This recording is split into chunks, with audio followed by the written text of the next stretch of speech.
পারিপার্শ্বিক কোনো চাপ বিভিন্ন কিছু নিয়ে সে এই জন্য দেখা যাচ্ছে সারা রাজশাহী এই যে 14টা পৌরসভা 9টা হচ্ছে থানা এই টোটাল 23টা ইউনিটে সে সর্বক্ষণ বাংলাদেশের যেন ভালো কিছু হয় আগামীতে একটি সুন্দর বাংলাদেশ গড়ার লক্ষ্যে প্রতিনিয়ত শ্রম দিয়ে যাচ্ছেন। জনাব তারেক রহমানের নির্দেশে তিনি প্রতিনিয়ত যুব দলের প্রত্যেকটা জায়গায় প্রত্যেকটা অঙ্গ সংগঠনের সঙ্গে হচ্ছে যোগাযোগ রাখছে, ইভেন চেষ্টা করছে যেন আগামীতে আজকের এইখানে মাসুদুর রহমান স্বজন ভাইকে কিছু বলার জন্য বিনীত অনুরোধ করছি।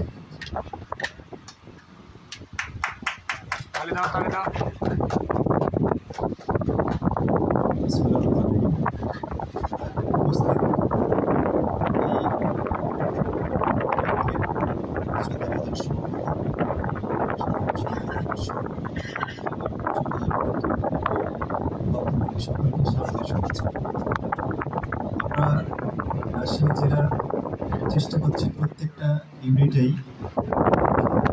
শারদীয় দুর্গোৎসবের শুভেচ্ছা শেখ তারেক রহমানের এই যে রাষ্ট্র কাঠামো মেরামতের 31 দফা, যে 31 দফা বাস্তবায়ন হলে আমরা একটা সুন্দর বাংলাদেশ উপহার পাব। 31 দফার মধ্যে বাংলাদেশ পরিচালনা হবে কীভাবে বাংলাদেশের মানুষ ভালো থাকতে পারবে, কীভাবে একটা সুন্দর রাষ্ট্র গঠন হবে, সে বিষয়ে লেখা আছে। এখানে আমাদের একটা ধারা দফার মধ্যে 16 নম্বর দফা, যেখানে বলা আছে ধর্মীয় স্বাধীনতা সর্বোচ্চ ও কার্যকর নিশ্চয়তা প্রদান। এখানে এই কথাটুকুর মধ্যে অনেক কথা অন্তর্নিহিত আছে।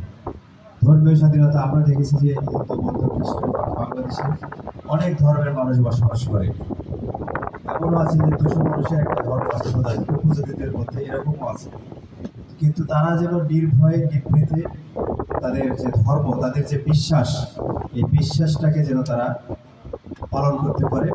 এই ব্যাপারে বাংলাদেশ জাতীয়তাবাদী দলের ভারপ্রাপ্ত চেয়ারম্যান উনি বলছেন যে বাংলাদেশ জাতীয়তাবাদী দল যদি ক্ষমতায় আসে, এদেশের মানুষ যদি তাদেরকে সমর্থন করে, তারা যদি দেশ পরিচালনার জন্য দায়িত্ব পায়, তাহলে এদেশের সকল মানুষ ধর্ম বর্ণ ছোট বড় গরিব দুঃখী সবাই মিলেমিশে বসবাস করবে, সম্প্রীতির সুন্দর দেশ হবে, সৌহার্দ্যপূর্ণ রাষ্ট্র হবে। আমরা তো মুসলমান, আমরা আজকে পূজা মণ্ডপে শুভেচ্ছা দিতে এসেছি কী কারণে? আমাদের নেতার নির্দেশনা যে আমরা সবাই একই সমাজের মানুষ, সবাই আমরা একসাথে উৎসব উদযাপন করবো। ধর্ম পালন করি আলাদা, সমস্যা নেই, আপনাদের ধর্মীয় কাজগুলো আপনারা করেন, কিন্তু উৎসব তো আমরা পালন করছি।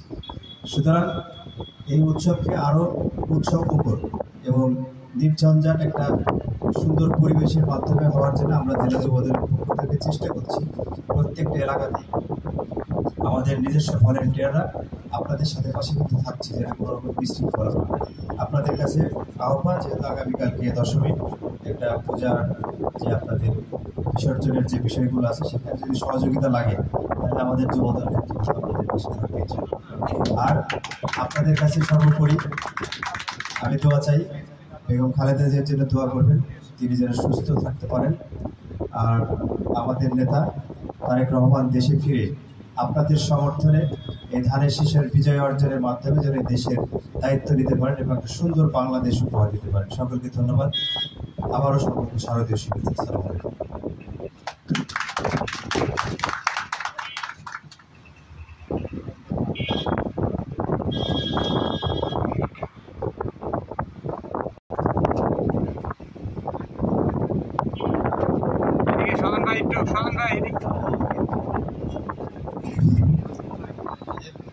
যুবদলের রাজশাহী জেলা যুবদলের সভাপতি, তিনি যে তার সকল লোকজন নিয়ে আমাদের অজপল্লী গ্রামে আমাদের খোঁজ দিতে এসেছেন, এর আলোকে আমাদের গুনাজি পাড়ার সার্বজনীন দুর্গা মন্দিরের আয়োজকের পক্ষ থেকে তিনাকে জানাচ্ছি অনেক অনেক অভিনন্দন এবং শুভেচ্ছা।